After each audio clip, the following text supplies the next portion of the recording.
Alrighty, welcome to the Texas to Tennessee podcast. We are super fortunate today to have Chris Tapp on from the Cold Stairs. So, welcome. Super excited to have you. Appreciate you guys having me. Yeah, Cool. man. Maybe to get started, for my benefit and some of the folks that might be not as familiar, do you mind giving us a little bit of your, 2 minute backstory? Yeah. I've been playing music all my life. I started playing piano whenever I was four, and been in bands all my life up till I was about 30. I always, worked a couple jobs to subsidize that. So I've done everything from working on cars and bikes and welding to working in the factory. But I've always played music. About this has been about 12 years ago now. Brian Mullins, my drummer, and I had gotten out of another band and started this band as kind of just a fun thing to do on the side. And as luck would have it, this is the one that kind of took off and did well for us. So we've been playing in this band for 10 or 12 years off and on. I had a little bit of a run with cancer in the middle of it that slowed us down for a couple years. So really we've been working in this thing probably about 10 years. But we're a blues rock band, about an hour and a half, 2 hours north of Nashville, Tennessee, very southern tip of Indiana. Grew up in Kentucky, but Brian and I both married Indiana women, drug us across Ohio up here to Indiana. So we're residing up Nice. here now. Cool. Maybe I guess one of my questions is, did you grow up in a musical household, or how did you initially kind of find that music was your thing? I was uh I was adopted. I was born in Eastern Kentucky to a 15-year-old cheerleader that was scared to death, and her father was a local politician. And as a soap opera would go, I got out of there and was adopted and brought over to Western Kentucky. Uh, my dad that I grew up with owned automotive stores and didn't know much about music. And I found out when I was probably about 7 or 8 that I was adopted. I had a great upbringing. My adopted dad was fantastic, uh, and that family was great. But nobody really that played music. Everybody loved music. My grandfather uh, really is the one that kind of got me started in music. He loved uh, Jerry Lee Lewis and Jimmy Swaggart, and kind of put me somewhere in between of those two. He loved a lot of the country piano stuff from the 70s and stuff, and had all those records and 8 tracks. And So he used to sit me down and watch. I'd watch TV with him, and there'd be somebody on there playing piano. Whenever I was really little, I expressed an interest in it, and that made him excited. I came back a couple weeks later. He had bought a piano and started me out taking piano lessons. And he used to always say, "Well, even when I was little, I can remember him saying, well, if you learn how to play piano, you'll be able to get any woman that you want. They all like piano players." So I thought, well, it doesn't seem like a bad deal. Uh, but I wasn't, my aunt, my great aunt, my grandmother's sister would have a few cocktails at holiday stuff, and she'd play piano some, but that was really the only people that I grew up around that played. But I always, I always heard music and wanted to play music. I can't ever remember a time that I didn't, and they recognized that. So they were always really cool about, um, pushing me on that and allowing me to do my thing. Nice. And then kind of your journey from there, getting in, going into deciding that you wanted to be maybe a little bit more serious about music. When did that kind of pop up? I think I was always serious about it. I just had, I had family pretty young, and um, always had to work. I never made an assumption that I wouldn't have to work another job to be able to play music. Sure. And I was just fortunate about 10 or 11 years ago when we started doing the cold stairs that I got to a point where I was making enough, or we didn't, I still do. Everybody's got a side hustle. I buy and sell Right. vintage guitars, and I do a little bit of this and that on the side, but I got to a position where I was a little bit more comfortable. Um, but I never assumed that I'd get there, but I also, um, never saw myself where I wasn't playing music, whether it be, in some capacity, one way or the other.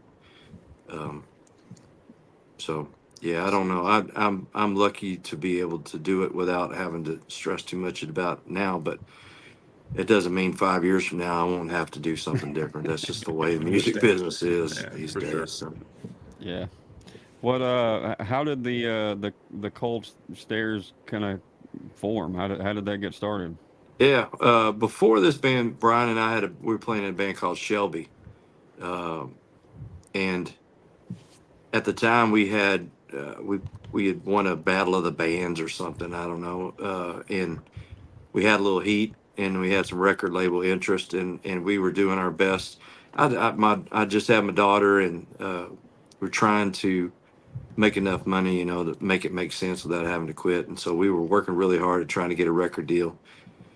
And we had a showcase for Island Records, and I forget who else was there. There's three record labels that came out to see us, and at the end of the night, they all passed on us. We were, I was writing specifically trying to write what I thought the record label wanted to hear, or one of them would want to hear to get a record deal, instead of just being myself. It was a lot of pressure at the time uh, to try to make it work.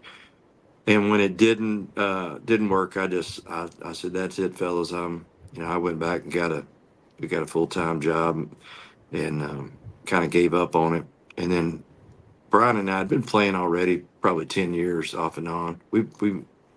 We lived about 30 minutes apart when we were growing up. There's not a lot of musicians in our area, so it wasn't too hard to find each other. And um, but after about 6 months, he called me one time and said, "Hey, man, our friend Dan was doing a show." He said, "Hey, man, he needs somebody to open up." And I said, "Well, we're not playing." And he goes, "Well, he just wants us, you and I, to play." And I said, "No." And he said, "Well, it pays $500." And at the time, man, we were both broke. I was like, "Yeah, all right, we'll do it." I said, "But I don't want to play cover songs, so I'm gonna write us 5 or 6 songs, and then we'll do it like that." And it was the first time in my life that I'd already kind of given up on trying to do it as a career, and so I was at a point where um, I didn't really care what anybody else thought about the material. I just started writing stuff that I thought I wanted to hear, and in that first couple days, whenever I sat down and wrote, I wrote a song called "Jesus Brother James." It's uh, one of our popular songs, and a song called "John" that ended up in a Chevy truck commercial last year, and just a few other things. And I just immediately kind of knew. And whenever I brought him in for Brian and I to work him out, he goes, "Whose song is that? I know that song." And I said, "Man, I wrote that song." He said, "Bullshit." He goes, "Man, why? Where these songs been?" And I did. I should have known before then, but I never really thought about it. I was so stressed out trying to make it that I never really thought, well, man, just write what is the most natural to me, and what feels the most like home to me, and that'll people will like the honesty of that. And it did. So we played that one show, and we got done. Everybody at the end of the night, that's kind of where we got our name from. They were just all kind of staring at us. I had overcompensated. We didn't have a bass player, and I had a ton of amps, and um, we just did really well that night. And there was a guy there that said, uh, "Man, they're having a Battle of the Bands contest in Nashville at the Hard Rock Cafe." My friend's GM down there said, "I told him about you guys. You guys should go play." I said, "Man, we're not even a band. We just played this one gig. I'm just trying to pay my mortgage." And he said, "No, you should do it because it's $250 and it's free hamburgers at the Hard Rock Cafe." And so I figured, a couple $18 burgers and whatever. So Right. we ended up doing it, and we won the first night, and then we won the second night. It had to come back a few weeks later, and we kept winning, and we got to the finals, and they started calling off everybody. There was like 5 bands in the finals, and they called number 3 and number 2.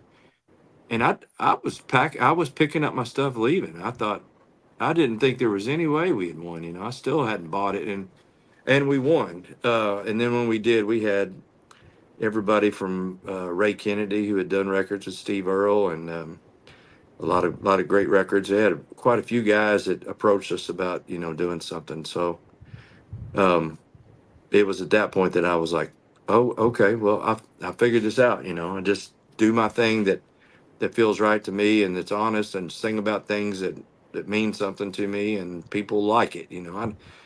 I think that's probably uh, the biggest eye-opening thing in my whole career, is that if you're just honest with yourself, it goes a long way.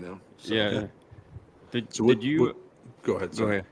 Oh, I was just Oh, going to ask, was that about 2014, 2013? 2012, 2012. Okay. 2012, yeah, All right. yeah, somewhere right Timeline around there. there. Yeah. So we won that, and then we were off to the races. Um, we went in right after that. We said, well, we better have a record. So we started talking about record labels and some other stuff, and I just didn't even want to go there yet. And I said, before I talk to a record label, I want to write a record.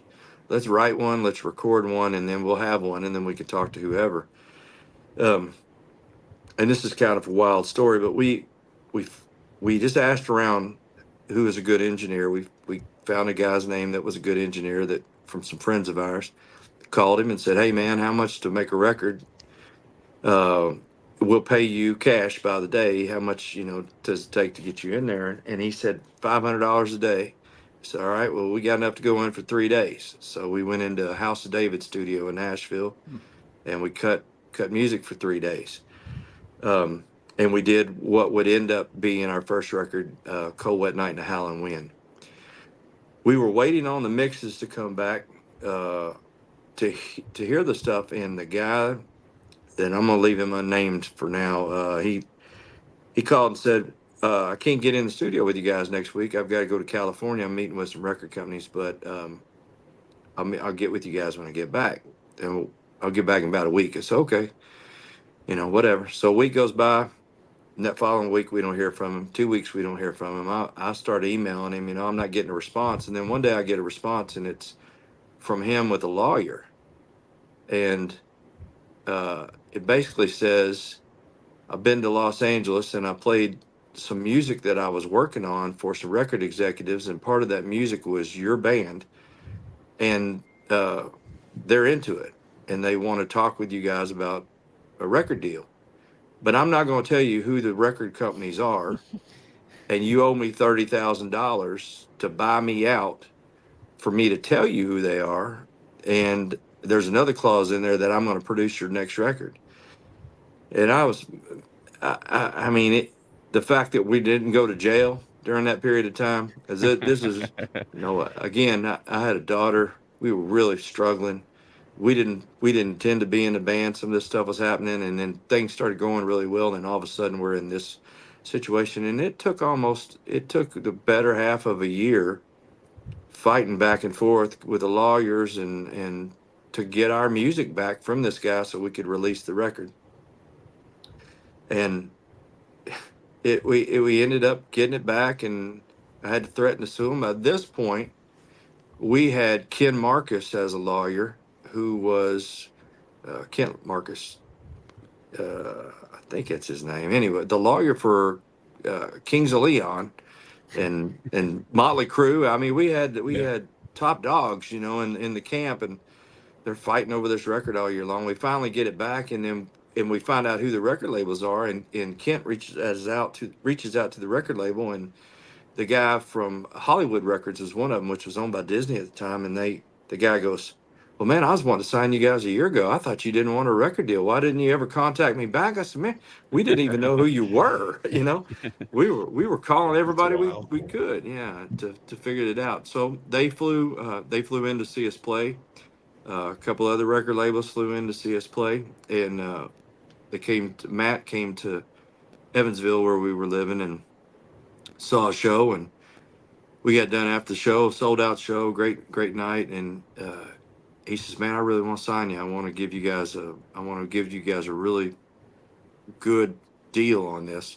I'm going to go back and talk to head A&R and work this out, and I'm going to get back with you and give me about 2 weeks, sort this stuff out."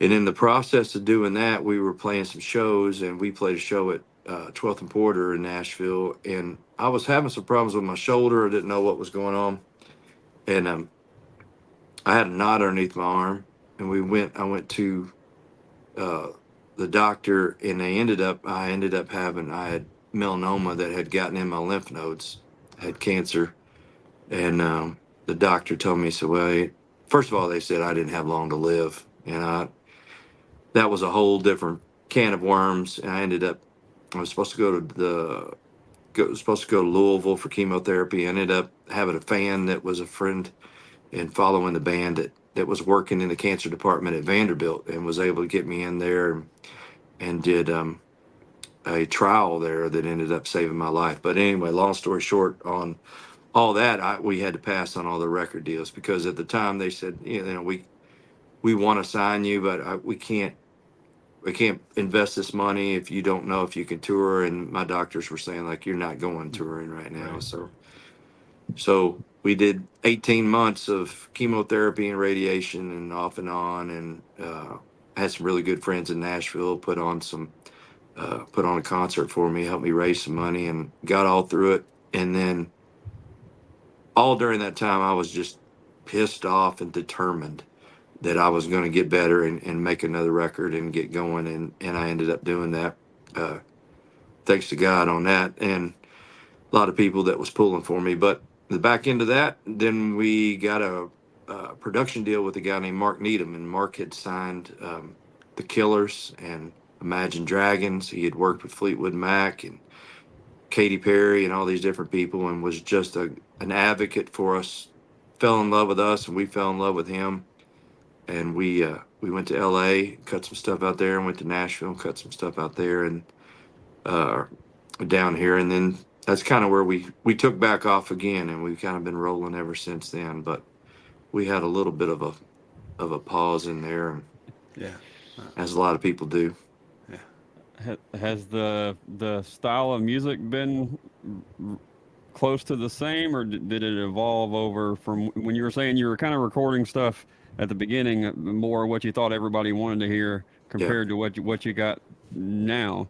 Yeah, Um, what's much different. The band before was a little bit more modern rock. We were chasing AOR stuff, and we right. had some people. You got to be careful, because I know some people that are really good at doing one thing, and I envy those people sometimes, because they don't have to have you don't have to figure out who you are. Sometimes you just know right away. But I was blessed to be able to play kind of a few different things, and there was moments in my career that I've leaned more country and leaned more pop rock or whatever else. And um, but yeah, it was much more polished stuff. And when we did this band, I always call it Old Testament. We were a little bit mean, it was a little bit more ornery. Um, and I was singing before, we were writing love songs. In this band, I did more of my heroes, you know, writing heroes, a lot of stuff like Johnny Cash and stuff. So we were killing people in the songs, and we were doing Sunday morning songs and doing Saturday night songs too. And I just started writing things that felt like home to me. But I didn't want to. We also wanted to kind of cut our own route, and so we were doing a little bit more heavier stuff with the guitar and the drums. So a touch of Zeppelin and Sabbath and that stuff. But from a writing perspective, lyrically, more of a Johnny Cash and John Prine. So kind of a mix between the two things. That that's what kind of stood out to me a little bit, listening, was the Zeppelin um music sound, but not necessarily the lyrics. Like, there was a, I don't remember which songs it was, but there was a lot of influence there. So I was going to ask, where did the blues thing come in? Because there's it seems to be really soaked in some all different kinds of blues, and especially I'm a Memphis guy, so Yeah. that I heard a lot of the old Delta blues sort of vibe in there. So where did that come from? As far as, were you trying to add that stuff? Yeah. When I was 17, I used to run a truck tire route from my dad, and it went down into Jackson, Tennessee, and Memphis. And I was down there a lot and fell in love with that area. And then whenever I was a senior in high school, that Robert Johnson collection came out, and I saw that movie Crossroads like all these other kids have, and I just kind of fell in love with that folklore. But my granddad had all those blues records. He had Muddy Waters, Okay. and Gotcha. he had, strangely enough, he had like Blind Willie Johnson and some kind of gospel blues stuff too, and that was a big influence on me. So it's the blues thing has always been uh, super prevalent. And then the other thing that happened to me early on that was great was I had two things. I had my best friend growing up played guitar before I did, and he was playing Ingve and all this Yep. other stuff, and I was a couple years behind him, and I thought, man, I'll never catch up to him. So I immediately focused more on riff writing and stuff like that. And then my god brother lived behind me. He was 10 years older than me, and his brother was 10 years older than him. And he inherited his record collection. And I would sit over there after school and we'd go through those, and those records that was like Hendrix, Free, Zeppelin, Sabbath, um, Ted Nugent, it was all that stuff. And it was around the era of grunge and some of that other stuff, and I just kind of gravitated towards more classic rock stuff and kind of fell in love with that stuff as well. So all those influences kind of wound up there together. One more thing, then Tabo, you take it. What I know that you're doing some shows where you've done shows in the past too, I believe, but you're doing some shows with a Memphis band, the Dirty Streets. Yeah, How did that connection come about? I know yeah, haven't you love haven't those, you love have those done shows guys. with them before, right? Yeah, yeah. I thought so. So when we got ready to do another record after the first one. This probably after the second one. We did another one at Seven Hills Studio up here. I was looking at studios down there in Memphis, and the engineer down there, Matt, he was friends with Justin from Dirty Streets, and said, hey man, have you heard them? And I hadn't at the time. He said, yeah, they made some records here too, and it's just not a whole lot of bands out there that kind of do what we do, and they're another one that kind of Hmm. does, and we just got to be friends. He set us up and helped facilitate the Sam Phillips record, and we've just kind of been like-minded ever since. So we've played. They're coming up to play the show with us in Nashville on Thursday, and we kind of bounce back and forth. But uh, I have an immense amount of respect for that band, and there's a few bands that I just feel like should be way bigger than what they are. That's one of them. I think if it was 1976 instead of 2024, they would be, you know, with the Yeah, James Gang and Free, and we're all kind of in us guys that love that classic rock and blues rock stuff. We're all kind of in the wrong time era. We're in the wrong decade, but yeah, uh, it's nice to have the crowd not so thick so that you can kind of stand out too. But love Memphis. Memphis is kind of a second home to us, and it was a really good call going down there doing a record instead of Nashville, because it made us much more aware of some other bands down there, and also made us more kind of cognizant of making a more of a gritty record instead of a slicker record, which we would have probably done in Nashville. That makes sense. it's pretty strange how that change of location can affect the sound so much, isn't it? And yeah, I'm gonna definitely. I'm been trying to talk to the Dirty Streets and they're coming on the podcast. So I've talked to him a couple times. So we're gonna make that happen at some point. But that's a perfect comment. When I saw your flyer on that, I'm like, that's a perfect pairing for two bands right there. It's a fun night, and we're both fans of each other, and we share a lot of the same fans. That band, us, Rival Sons. There's been a few bands that we toured with and been out with and that we're friends with, and it all kind of fall in that same realm, and we all share a lot of fans. So that's good. Yeah. Uh, Chris, you alluded to Evansville. Can you tell us anything about the music scene there? Yeah, there's not one. No. Do you have a Yeah. home base that you play out there, or is it you broke We beyond that? we have some friends that have a venue here in town Okay. called Boca Lounge that we've been playing, and we just did our last show over there a month and a half, 2 months ago. We've just kind of outgrown it. Nice venue, about 200, 250 people, but it's just gotten where it's Yeah. the next step up from that is the Victory Theater here in town, which is a really nice venue. And not to take anything away from anybody that's here or anybody that's working to do something here, because you know, it, I always say everybody's got to live somewhere. And but there's not. I've lived in places that had music scenes. You know, Owensboro, Kentucky's 30 minutes from here is always a bustling bluegrass scene over there. Um, you know, there's been pockets around here that have music. And where I grew up, Madisonville, Kentucky, Chris Knight, Oh. kind of country western singer songwriter, is like a distant relative of mine. We share some bloodline through Webster County on there. But anyway, I was a massive fan of his, and got to know him. And uh, you know, Everly Brothers concert. It's about 15 minutes away from me in Central City, where I grew up. So a lot of singer songwriter and a lot of people that I respected grew up in our area. That's pretty. I mean, yeah, I'm a huge Chris Knight fan. Me too, but But not when to the I same. hear your music, I'm not thinking Chris Knight, but like you Yeah, said, somebody's probably going to get taken out in one of the songs, so yeah. that's a lot like a Chris Knight song too. So. Been a big influence. We had that song "Break My Fall" off of the Heavy Shoes record, and it ended up getting in a bunch of big playlists on Spotify, and blew up for us. But it was a murder ballad. Now I was listening to a lot of Chris's stuff then. My my great aunt was Marguerite Tapp, and she was from lived in Dixon, Kentucky, and we share some relatives along that line. But my grandmother's father, my great aunt's father, killed the sheriff and the deputy there in Webster County um, in the 20s, and we're kind of known, around there.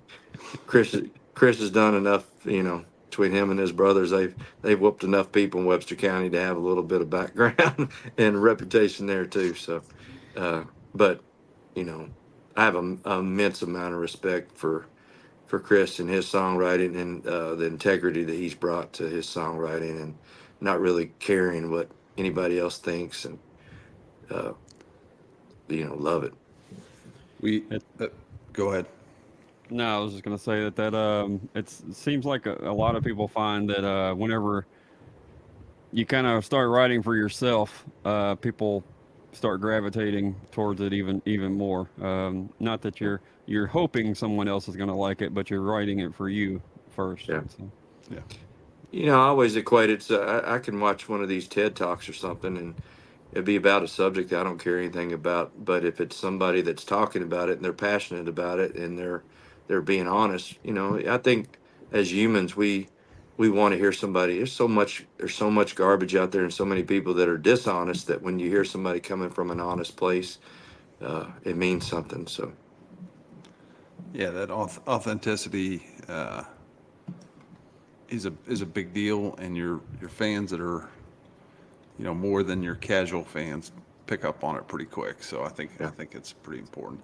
We've been super fortunate here in Texas because I don't know if we've officially adopted Chris, but I he know he spends a lot of time down there, doesn't he does, and he? we Yeah. are super excited anytime we get that. I've seen him probably a dozen times, so I'm biased, but yeah, good stuff. All right, so Yeah. here's I'll uh, tell you. I'll tell you a real quick story. Okay. When he came out, the first record came out, I didn't have any idea who he was. Uh, I didn't even know. He was his relation to Webster County or whatever else. But I had a buddy of mine that heard the record and absolutely flipped out and was like, "Dude, you got to hear this record." And I said, "Man, that guy lives in Slaughters." At the time, I lived in Hanson, which was 2 miles away from Slaughters. And he said, "Well, they said he lives in a trailer out on a farm." And I thought, bullshit. He said, "Yeah, he's right up here." He said I said, "Well, let's just go see where he lives. Let's go say hi." So we just drove up to his house. Now, I didn't know his reputation then or anything else.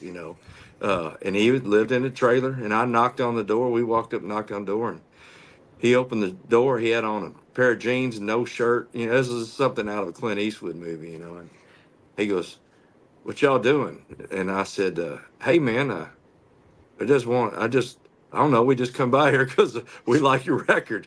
I said, I live down the road. I said, that's my aunt and them that own Tap Funeral Home. And I said, we play music too. I said, we play in Nashville. And, man, I just like your record. I don't know. We just come. He goes, you play lead guitar? And I said, well, a little bit. I think he might, at the time, he was looking for somebody to play along with. And we just talked for a couple minutes and I got in the car and left. But I'll never forget that. And then, of course, later on, I can't, we had a lot of mutual people that we knew, but that was That's hilarious, and he was doing that well at the time because the record was taking off, and yeah. he's still living out in the middle of nowhere and in a trailer. So All righty. Wouldn't be surprised if he's still doing the same thing. Right. probably is. I think he's got a little bit nicer house, but still kind of in the same area. He's got a new trailer. Yeah. Maybe. Got extra wheels. All right. So this is a weird question, but I have to ask it because it kind of helps us, or at least it helps me figure out, well, I guess where your motivation is. So I'm going to give you a pie, and you have to All right. divide it into 4 sections. So the 4 sections are creating the music or songwriting, recording, performing, and then the 4th section is kind of the business of music. Where do you naturally gravitate in terms of those areas, and where do you spend your time? Oh man, I always gravitate to writing. I want to be in the studio recording and writing. Uh, Creatively, that's my happy zone and happy place. And uh, now we're in a position where we've had record deal. We had a record deal with Mascot for these last 3 records. We've had a couple pretty good structured record deals where we've had a little bit of help. So the business side used to be 70% of that game, and I had to Right. handle it all. And people ask me all the time, said, how do you get to where you guys are? On the second rung of where we are compared to some of my friends. But I say, well, learn how to do graphic design, learn how to make your album covers, learn how to make a fake booking agency so when you call a club, they don't think it's some dude down the road. Learn how to meet somebody that works for UPS so you can talk them into dropping off tapes and whatever.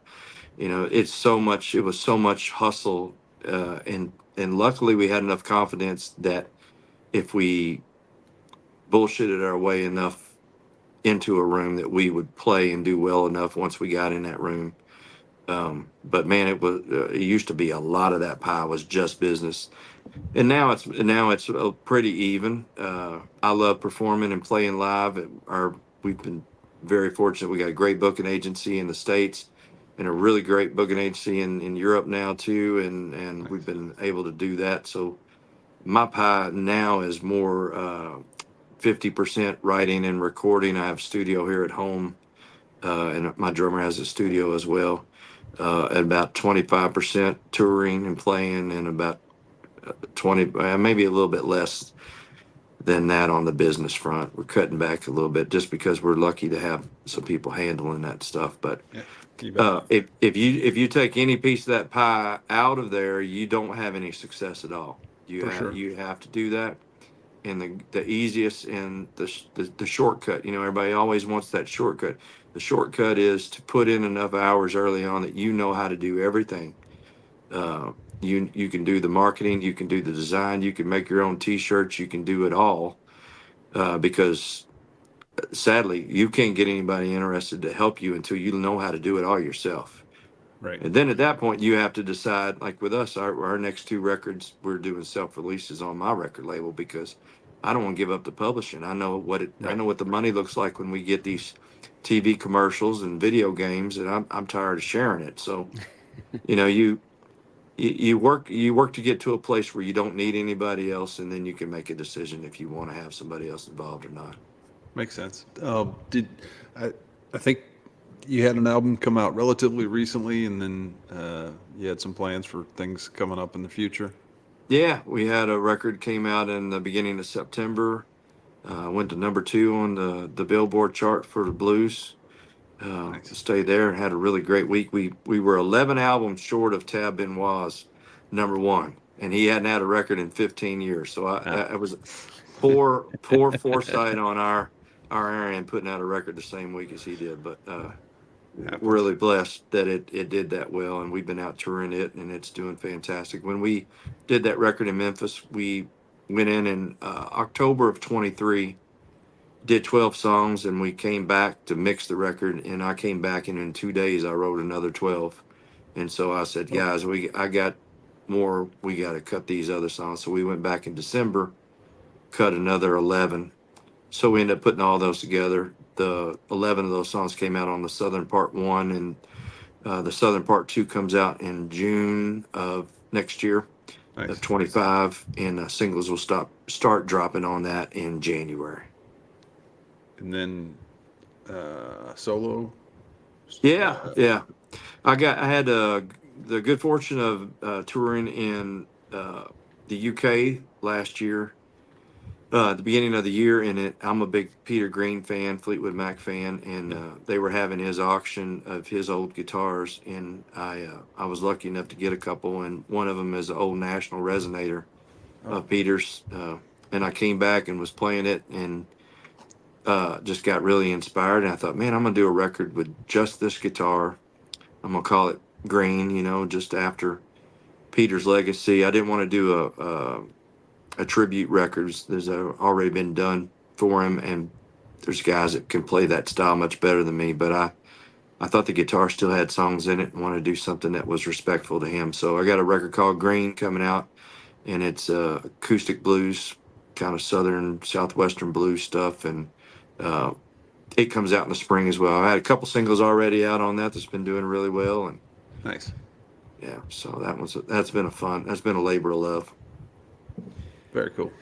One of the things that I don't know, as we talk to guys like you, and there was somebody else that I've talked to recently, that where they've recorded here in town, and it's just kind of crazy for me to think about the people that have rolled through and recorded in Memphis, and most of us never never know. You know what I mean? Yeah, Um, Also, it reminded me that I need to try to get Matt on. I think Matt on the podcast would be pretty entertaining. man, he Matt's great. Such a good ear, and he knows everybody. Sweetheart of a guy.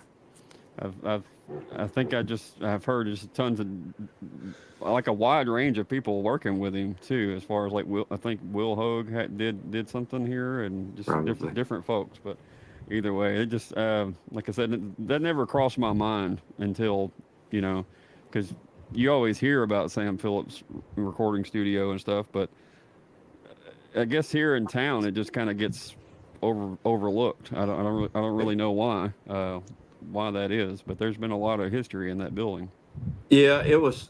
We did the Ways record there, and that one was a great. It was kind of a career changing record for us, and helped us a lot. And it was that was our first record we did in Memphis, and we loved it. We've done the last two at Memphis Magnetic, which is owned by Scott McEwen, and he's done some great records over there. J.D. McPherson and Elvis Costello, and Hmm. he took the specs of RCA Studio in Nashville, and pretty much just found a spot in Memphis, and built it there. And it's out of all studios we've been in, it's my favorite. And it's right around the corner from Robert Johnson's home that he lived in Memphis when he was there. Uh, but man, we love being down there in Memphis, and just the vibe down there when we're down there. Scott's been playing the the bar scene and just playing music wherever, whenever, as long as I can remember. Yeah, Tabo, he's a singing bass player. He Ah, usually has a three-piece band, and you know Getty he Lee. just he just always working, just always busy. Yeah, he's a sounds hustler. Yeah, he's Hmm. a hustler. Yeah. nice. Well, you want to get to some of the rapid fire questions there, Tabo? Sure, you bet. Well, maybe one before that, if I could. Oh, yep. Yeah. So, I'm curious. Do you have anybody that you go to for unbiased advice or somebody that'll shoot you straight on your music? Maybe somebody even outside of the, your normal circle, I guess. I used to probably do that more than I do now. I feel like I've always kind of had that. I've had the ability to go, okay, stop being the guitar player. Now you're the producer, and not hurt my own feelings, and know kind of what my limitations were on some stuff. And I've kind of been able to do that songwriting wise now. I kind of know, what when something's in the realm where it should be and when it shouldn't be. Right. Um, I've been married. I've been remarried now. It'd be 10 years in December, and I know my wife well enough now that if I give her a song, I know what her opinion's going to be on it. So I'd stop doing Yeah. that really, because I know her probably well better than I know anybody else other than my kids. But Yep. my drummer Brian has always been great about that, but uh, he doesn't always. There's been a few times that I've said no. He's like, I'm not sure about. I don't feel like that one's as strong as something else, and I'll know it is. So I Right. think over time, you have to have some people that you trust. But I think more than that, I try not to write anything uh, these days that doesn't really come from the heart. And so I think if you do that, then no matter what you write, it's an honest statement. Right. And then I just leave it to the out there, throw it to the ether for whether it's going to be how successful it's going to be. There's times that we write a record that I go, we need a rocker, or I need an acoustic thing or whatever else, and you write for that. But um, I don't share a whole lot of it the way that I used to, Yeah. because it's kind of like stepping into to your mom cooking in the kitchen, somebody that knows they know their own cooking. You might not like everything that they're going to fix, but they know how to put it together. So Right. I hope that doesn't sound pompous or inflated, but No, you I just just you've just just kind gone of through trust that. myself. Yeah. Yeah, just kind of trust myself. But the guys in the band, I do send stuff out just to make sure I'm not to make sure that I'm not writing something that's Right. not in my wheelhouse. Makes sense. This one's more of a selfish question. I said I only had one more, but I had one more on top of that.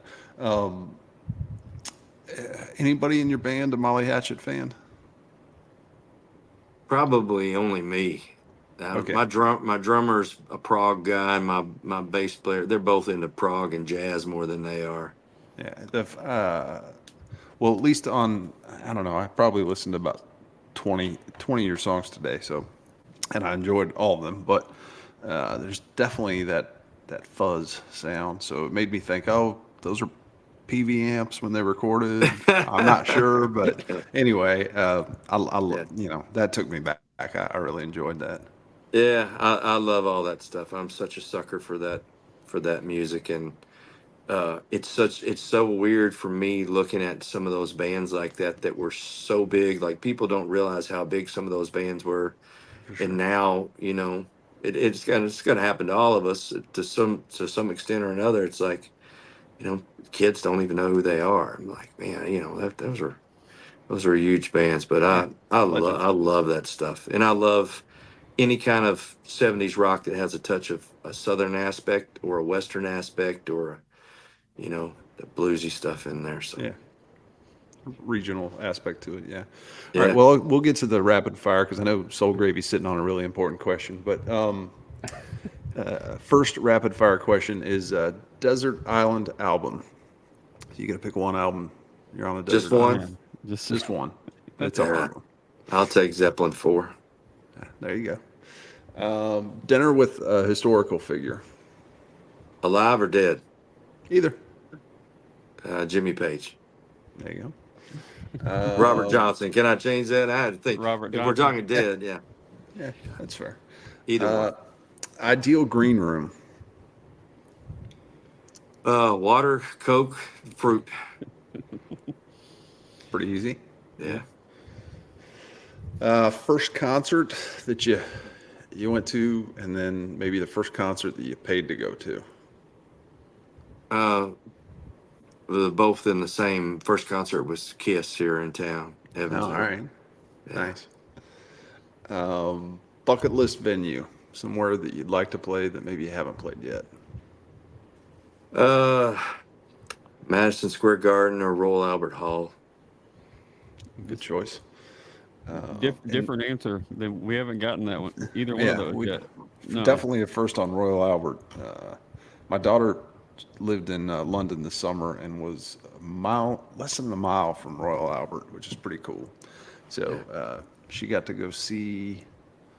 Oh man, who was it? I can't remember. She got to go see somebody pretty big there, which was cool. Last question that I have for you is tribute bands, yay or nay? Oh, shit, man.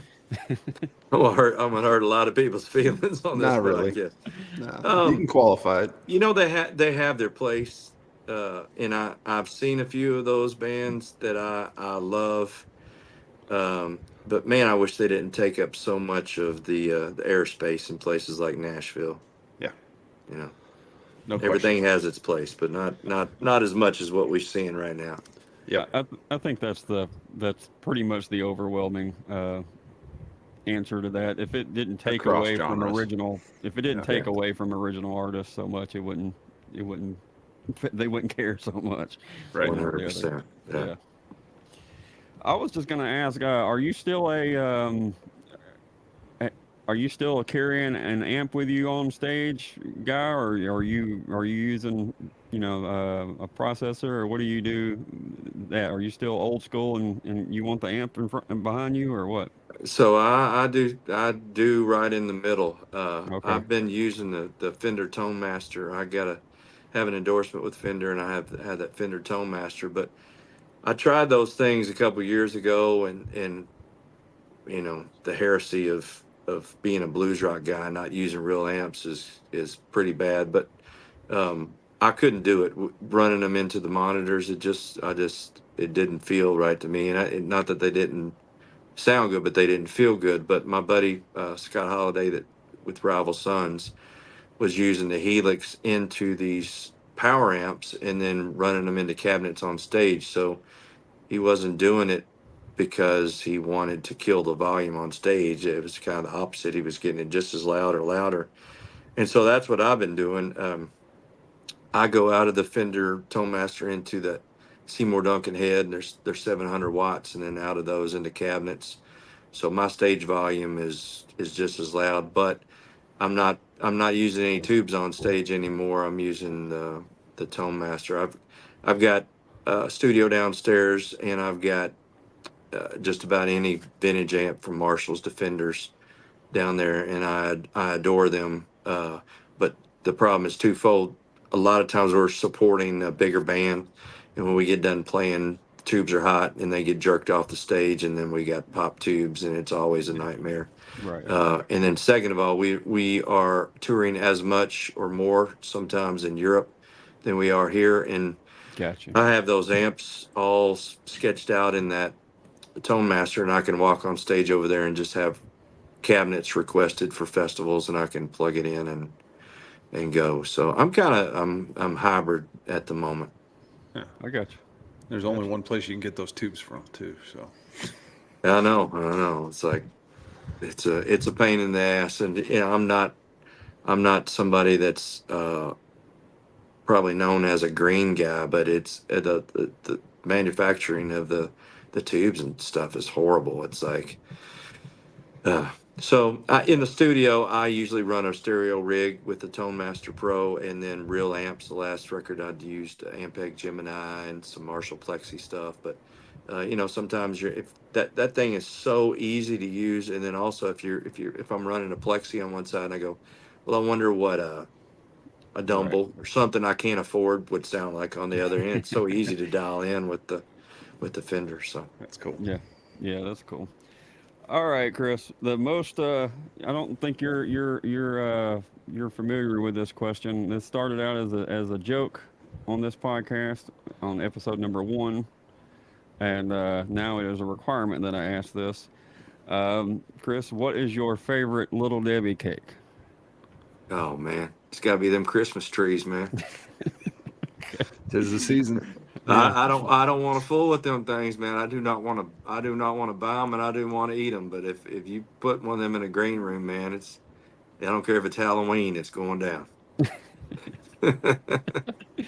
All right, we added another thing to the green room question. Yeah, there we That's go. fine. Yep. All right, man. Well, I appreciate the time. Make sure you go follow the Cold Stairs on all of their places where you can follow Instagram and anywhere you stream you stream your music. Make sure you give them a follow when they ask you to pre-save something.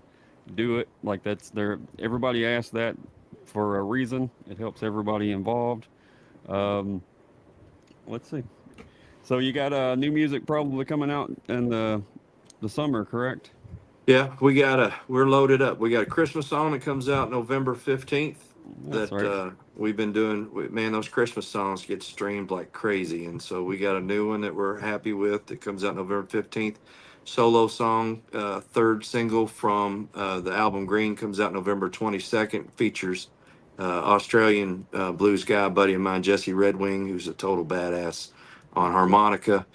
And then January we'll have the first single from the Southern Part Two album drop in June, and my solo album will drop probably in April or May. And then we'll have another Cold Stairs record at the end of next year, probably October, November. We're trying to do 2 records a year. So what you're saying is you don't have anything going on. Nothing going on. Nothing going on. Man, like I said, I come from a blue collar background. I feel like you should apply that to whatever you're doing, including music. So we're working hard, trying to. Understood. Well, it takes a long time to get that ball rolling, so it seems like it's rolling. So keep on pushing it. So Thank Thanks for you. your time. Appreciate it, man. Yeah, very nice to meet both you guys. yeah, man.